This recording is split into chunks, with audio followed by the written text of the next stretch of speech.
Қайырлы кеш, қымбатты көрермендер.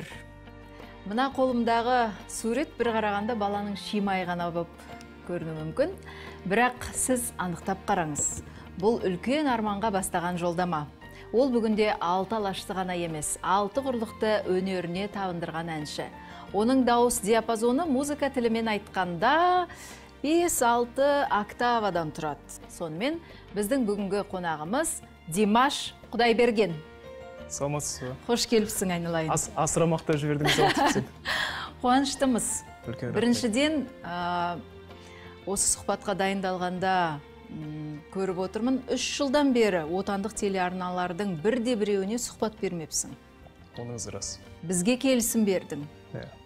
Демек, Қазақстан ұлттық арнасына деген көңілің ерекше болып тұр ғой. Әлбетте, осы жылдар уақытында сұхбат бермеген себебім шетелде жүріп қалғаннан. Кеше ғана Минскіден оралдың. Минскіде 2-ші Еуропалық Олимпиада ойындарының ашылу салтанатында болдың. Мен өзіңнің парақшаңнан көрдім, Анна Нетребконың парақшасынан да көрдім. Игорь Крутоймен сахна сыртында тұрып, сен сахнада тұрсың, ал Игорь Крутой мынау менің әнім, Димаш орындап жатыр деп Анна Нетребкоға түсіндіріп жатыр, ал кейін Анна Нетребкоға біреулер жазыпты, Димаш қалай сізге деп. Ал Анна Нетребко жазады, уникальный голос, талант деп жазады. Ал менің есімде өз кезегінде сен Анна Нетребко менің бір тұтатын, яғни кумир тұлғаларымның бірі деп жазғансың. Е? Әлбетте. Анна Нетребко өнері былай тұрсын, ең алдымен рухани тұрғыдан ерекше бай адам. Сахнадағы өнер көрсеткендігін көрген кезде мен ерекше тамсанатынмын. Шіркін осы кісінің жүрген сахнасында мен де жүрсем деген балалық арманым болатын. Арман демекші, мынаның бәрі арман ғой. Сіз бұны үйдегі ата-анаңызға көрсеттіңіз бе, осындай арманым бар деп кезінде? Мынаның бәрі орындалып жатыр ғой қазір. Димаш деген дискіңіз шықты. 37 секундта платина дискке айналып кетті. Аллаға шүкір. 120 елде фан-клубың бар. Мынау домбыра, мынау мінекей музыкалық ән шырқауға керек күшейткіштер, сахнада тұратын құрал саймандардың барлығы. Мынау кассета ғой дейм, е? Бұл музыкалық орталық, және де дыбыс күшейткіштері, гитараның дыбыс ұлғайтқышы, анау преамп деп аталады. Анау мен өзім, бала кезде... Анау менің өзім. Міне, Димаш. 3 жасымда, қателеспесем 4 жасымда, 3 жасымда сондай жас шамаларында салған суретім. Ол кезде кішкентай кезімізде сол музыкалық құрал саймандарды, сахнаны салғанды, сахнадағы өзімнің тұрысын салғанымды сөйтіп қатты ұнататынмын. Бүгінде психологтар, бизнес-тренерлердің бәрі аффирмация жасаңыздар деп жатады. Я болмаса, арманның картасын жасаңыздар деп жатады. Оны Димаш 3 жасында өтіп қойған. Сондықтан бүгін үлкен сахналарды бағындырып отыр. Сол арманның бірі мұрағатта сақтаулы екен. Мына қазір экраннан көрейік. Мен арманымның шегі жоқ, бірақ та осы армандарының ең бастысын айта кетсек осы. Осы менің арманымда халқымның көңілі жай, білімге бай болуын қалаймын да. Және де осы өскен соң осы қазағыма осы ықпал еткізетіндей үлесімді, осы қазағыма осы жақсы жағына үлесін қосатын азамат болушы ғой менің ең басты арманым. Мінекей, бәрекелді. Ал өздеріңнің осы арман қуған жолдарыңда үлгі тұтатындай еліктейтін адамдарың бар ма? Қазақтың барлықта ғалымдары да, ақындары да, жазушылары да осы өзінің еліне ықпал еткізіп, осы үлесін тигізіп кеткен болатын. Мен осы ақын жазушылардан, ұлы тұлғалардан яғни осы үлгі тұтқым келеді. Солардың бірінде осы Абай Құнанбаев пен осы қазақтың 2 қыз батыры осы Әли мен Мәншүкке үлгі тұтқым келеді. Себебі осы Абай Құнанбаев осы балаларға кішкене де үлесімді тигізсем деген оймен қара сөздерді жазып осы керегін алып, керек емесін алмай қойсын деген оймен жазған болатын. Ал осы Әли мен Мәншүк осы қазақ еліне осы бізді осы бейбіт өмірге бөлеген, осы 20 жыл болса да өмір сүріп осы бізге ықпалын тигізгеніне алғысым шексіз. Қандай бала? Жақсы бала сияқты былай қарағанда. Димаш, үлкен байқауларда, додаларда сен мұз жарғыштай бұзып кірдің. міне осы 3 жылда Лондон, Мәскеу, Қытай, кеше Американың үлкен байқауларында болып қайттың. Бірақ мен сол 2 жыл бұрын, 3 жыл бұрын көрген қарапайым Димашты көріп отырмын. Ой, рахмет. Өзің бойыңда, өзің айтып отырсың ғой, оқшауланғанды, менің мамандығым соны талап етеді деп. Оқшауланғанда мен қалай өзгердім деп өзіңе сұрақ қойдың ба? Менің өмірім қалай өзгерді? Мен қалай өзгердім деп.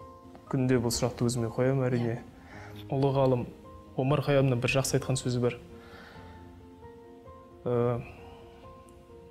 Орысша оқығам, бұл цитатаны.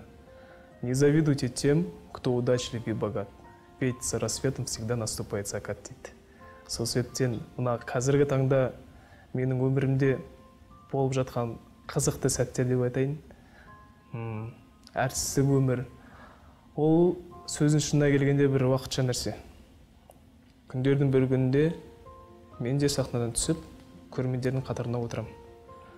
Сол көрермендер қатарына отырған сәтте қасымдағы бұрын араласқан, бірге жүрген бауырларым немесе танымайтын көрермендер менімен жылы сөйлесу керек, мен оларға тік қарай білу керекпін. Ал бұл жеңіс тұғырына шығуға көмектесе ме? Дәл осындай ұстаным. Жеңіс тұғырына шығуға көмектесетін ең алдымен жаратушымыз. Одан кейін қасымдағы мені әр қашанда қолдап, әр басқан аяқ алысымды демеп жүретін, қолдап жүретін менің ата-анам. Әрбір адам өмірде рухани тұрғыдан дәріс алатын, және де кәсіби тұрғыдан дәріс алатын өзінің ұстаздары бар.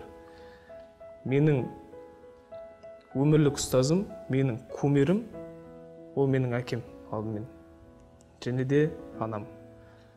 Содан кейін өзім ерекше елікте өскен бір ерекше жан бар.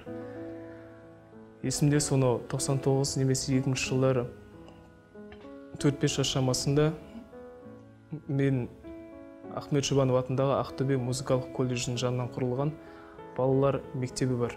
Сол мектепке сол 4-5 жас шамасында ең алғашқы рет табалдырықты аттап оқуға түскем. Және де ең алғашқы жылында сахнаға шығып, мені жүргізуші алдарыңызда болашақ Марат Әйтімов деп сөйтіп хабарлаған болатын. Ал мен Марат ағаны кішкентай кезімнен бері үйде көретінмін. Ол кісілер ол кезде жас, шығармашылық бір ізденіс үстінде ылғиды.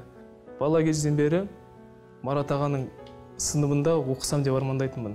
Марат аға маған тек қана кәсіби тұрғыдан біліктілігімді арттырған адам емес мен үшін. Ол кісі мені өнерге және де сонымен қатар өмірге үйретті. Жақында Ақтөбеге барып келгем. Марат ағаның класына бердім. Екеуміз жаттығуды жасадық. Қазіргі таңда шетелдік мұғаліммен айналысып жүрмін вокалдан, бірақ ол кісінің алдында өйтіп қобалжамын едім. Марат ағаның алдында қобалжып бастадым да кәдімгідей. Өлеймін, ағайдың бір кәдімгідей мысы басады әлімге дейін. Димашжан, мен музыкалық талғамың жайлы сұрағым келіп отыр. Әрине, сен де мен де бүгінгі қазақ шоу-бизнесіндегі аяқ алысты жақсы білеміз. Жалпы талғамды, бұқараның талғамын жақсы білеміз. Соның арасынан сен тағы да оқшауланып, мүлде басқа музыкалық ортаға бет бұрдың. Кәдімгі бастауы бар, қайырмасы бар, тойдың әндері емес, көңіл көтеретін әндер емес, жұбату әндер емес, кәдімгі үлкен күрделі формада жазылған шығармалар сенің әу бастағы бет бұрысың түсінікті болды. Бірақ сен дәл осындай үлкен байқауларға қатысып, ән индустриясында, әлем индустриясында өзімнің орнымды табам деп діттеген мақсатың сол болды ма? Әлде қайтып келіп, осы жерде еңбек етіп, көппен бірге ұлы тойды бірге көрем дедің бе? Енді қазақта халық даналық айтады, ормансыз бұлбұл, армансыз адам дейді. Менің бала кезгі аңсаған армандарым, көздеген мақсаттарым орындалып жатқандығы енді Алланың қалауымен шығар, бірақ өзім ұнатқан музыкалық бағыт ол сәл өзгеше, ол поп жанрында жатқызуға болмайды, оны опера жанрында жатқызуға болмайды. Өйткені неоклассика, кроссовер деген бағытты дамыту, өзімді сол бағытта сынап көру үстіндемін. Бұл әндермен танымал болу өте қиын ғой. Өте қиын. Бұл Уитни Хьюстон, я болмаса Фредди Меркуридің алған жолдары, я Селин Дионның алған жолдары. Бұған үлкен нарық керек. Ол нарыққа шығу жолдары өте қиын. Бірақ мен бұл бағытпен шектеліп қалым келмейді. Өйткені мысалы Рэй Брэдберидың бір тамаша сөзі бар. 17 жаста адам мен бәрін білем десе, ол жарасады дейді. 27 жасқа келген адам мен бәрін білем десе, ол 17 жаста дейді. Сол себептен алдағы уақытта тағы бір 10 жылдықтан кейін мен дәл күнге де Димаш болмау керекпін. Мен жыл сайын өзімнің біліктілігімді жетілдіру мақсатында көп еңбектену керекпін. Музыкалық оқу орындарында оқып жүргендігіме 20 жылдан асыпты. 25-семін. Өзіңнің сөзіңмен келтірейін. Славян базарынан оралған кездегі бір сұхбатыңда өзің айтасың. Мен өзім структурасын жасаймын. Мен өзім стратегиясын жасаймын. Өз сөзіңмен айтқанда, а потом сам понтуюсь депсің. Ол мысалы музыкалық продюсирование деген ұғым бар. Мен өзімнің репертуарымдағы әндерді құрылымын, ән құрылымын, бассалуын, субтонда, және де дамуы, развитие, ортаңғы бөлігі, және де соңғы бөлігі, кульминация деп айтады, шарықтау шегі. Соның бәрін өзім құрастырам. Ортасында аспаптық мелодия жолдар керек болса, оны аз-маз шығарам. Содан кейін соны ән өрлеуші досым, менің тамаша ағам Ерлан Бекчурин деген ағама үлкен рахмет айтқым келеді. Сол жігіт менің тапсырысымды қалай ойлаймын, дәл сол қазалпында шығарып береді. Оған үлкен шеберлік керек деп ойлаймын. Димаш, ал енді мына кішігірім диапазоннан бастап 4-5 октаваға өсіру, даусыңды кеңейту, бұл табиғаттан берген сенің көмейдегі бұлшық еттер ме, әлде күнделікті кәдімгі спорт залындағыдай жаттығулар ма? Осының ғажайыбын, сиқырын ашшы бізге, жұмбағын. Көбісі айтып жатады, 1% талант, 99% еңбек деп. Еңбек арқылы адам жетіледі, еңбек арқылы адам өседі, бірақ дегенмен алдымен табиғат, және де сол Алланың берген өнерін, аманат етіп берген өнерін біз міндетті түрде күнделікті немесе күнара дайындалып жетілдіру керекпіз. Ол дейтін үлкен бір спорт секілді. Негізінде енді әркім, мысалы, мен даусымды 3-ші октаваға дейін көтерейінші десе, әркімнің қолынан келе бермейді ғой. Сен үшін бір жаңалық болып, бүгін мысалға сен 3-ші октаваға жетіп, я болмаса 4-ші октаваға дейін көтер. Бүгін тағы бір биікті алдым, бүгін тағы да бір сатыға көтерілдім деп отырдың ба, әлде бір күнде сол 4 октаваң бар екенін түсіндің ба? Жоқ, ол әрине табиғаттан берілген дауыс, сонымен қатар вокалмен айналыса келе, бір 3 тон көлемінде жоғарғы ноталардағы 3 тонды, төменгі ноталардағы 3 тонды, ол уақыт өте келе тәжірибемен іске қосуға болады. Тағы да Марат Айтемовтың мектебі. Әрине. Қазақстанның вокал мектебінің жемісі ғой бұл, солай болса. Төменгі нота қайсысы? Есімде жоқ, әр кезде әртүрлі. Әр кезде әртүрлі. Ал жоғарғы? Әр кезде әртүрлі. Құпия демек. Құпия.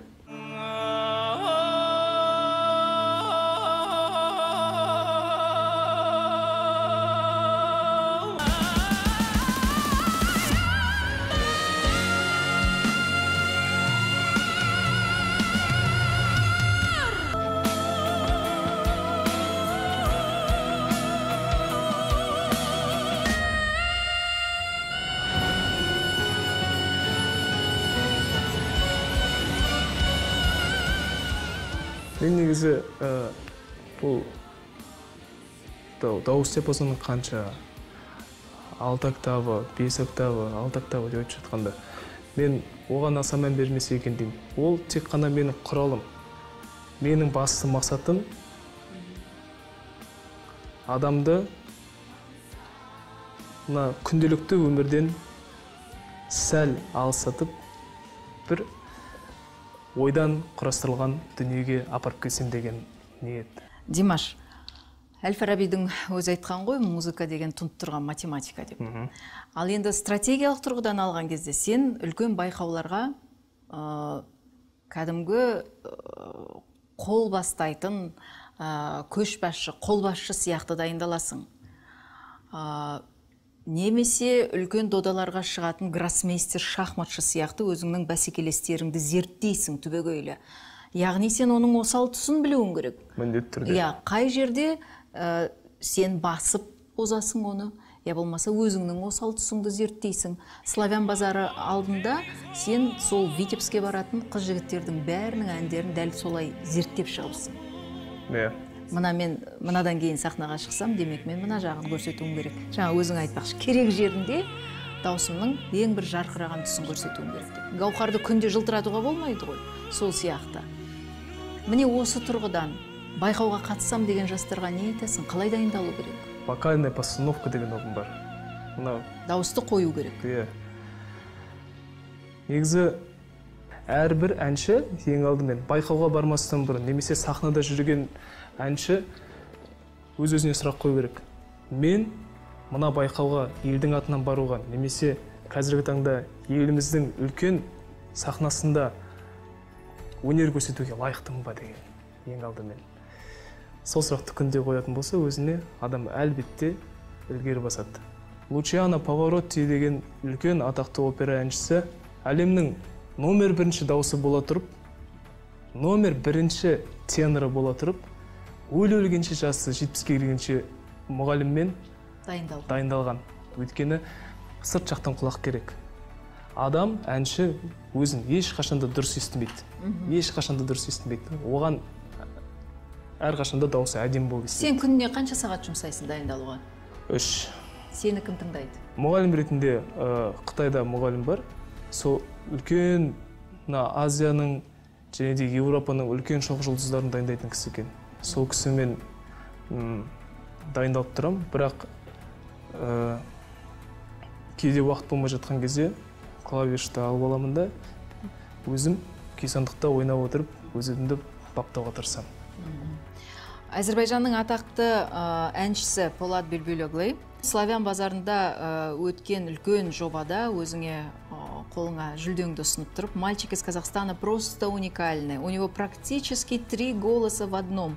Хороший низкий, средний нормальный и альтина. Это очень редкий голос. И он очень профессионально пользуется всеми 3 голосами. Наверняка мы видим будущую звезду деген екен. Бұл 15-ші жылы болған оқиға. Ал енді Полат Бülbüloğlu'ның өзі мақамдарға салған кезде, Әзірбайжанның атақты халық мақамдарына салған кезде, ол кісі де дәл осылай төменгі, жоғарғы дыбыстарды жуанын да, қоңырын да әп-әдемі біледі, және бұлбұлша сайрайды. Бүлбүл деп бекер айтып жатқаным жоқпыз ғой.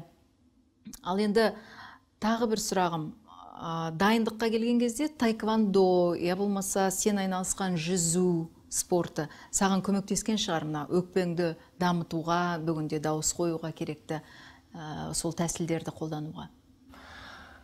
Әрине, мен жасөспірім кезімде 3-4 жылдай қателеспесем таеквондомен айналыстым. Қызыл поясқа дейін жете-жетпесе айналыстым да, уақыт тапшылығынан маған сол кезде таңдау керек болды, немесе мен сол таеквондомен айналысып жүрген. Я спорт, я музыка. Өйткені үлгере алмай бастадым кішігірім. Және де оның үстіне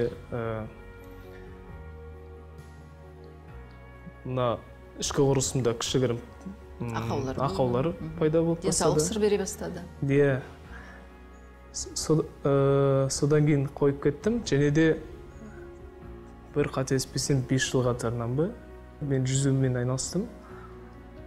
жүзуді өте қатты жақсы көретінмін мен әлі күнге дейін қай елде болмайын, қай қалада болмайын, өзім қоныстанған қонақ үйдің ішіндегі бассейнге барып өзімді шынықтырып тұруға тырысамын. Өйткені мына вокал деген кәдімгі таза спорт ол.